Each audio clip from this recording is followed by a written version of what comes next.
पिछले कई महीनों से देश की अर्थव्यवस्था राम भरोसे चल रही थी। विपक्ष सरकार को आर्थिक मंदी को लेकर आगाह कर रहा था, लेकिन सरकार ने ध्यान नहीं दिया, जिसका असर अब देखने को मिल रहा है।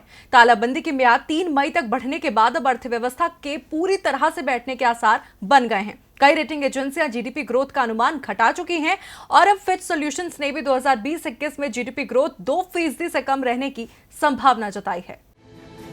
अर्थव्यवस्था के मुद्दे पर पहले ही मोदी सरकार को विपक्ष के तल्ख तेवरों का सामना करना पड़ता था, लेकिन सरकार इन सबको नजरअंदाज कर अपना बखान करने में व्यस्त थी, जिसका नतीजा है कि अब सरकार की परेशानी और भी ज्यादा बढ़ने वाली है, क्योंकि देश की अर्थव्यवस्था गर्त में जा रही है। जी हां, कई रेटिंग एजेंसियां पहले ही जीडीपी ग्रोथ कम करने का अनुमान जता चुकी हैं।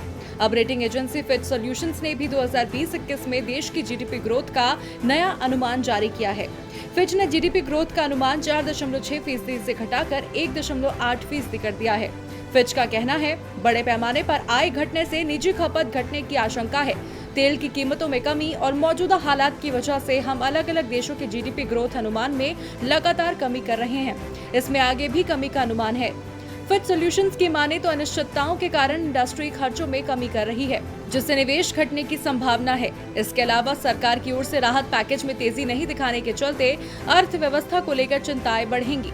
मौजूदा हालात के चलते अर्थव्यवस्था पर काले बादल मंडराना तो पहले से तय है, लेकिन सरकार केवल हालात को जिम्मेदार ठहराकर हाथ पर हाथ धरकर नहीं बैठ सकती।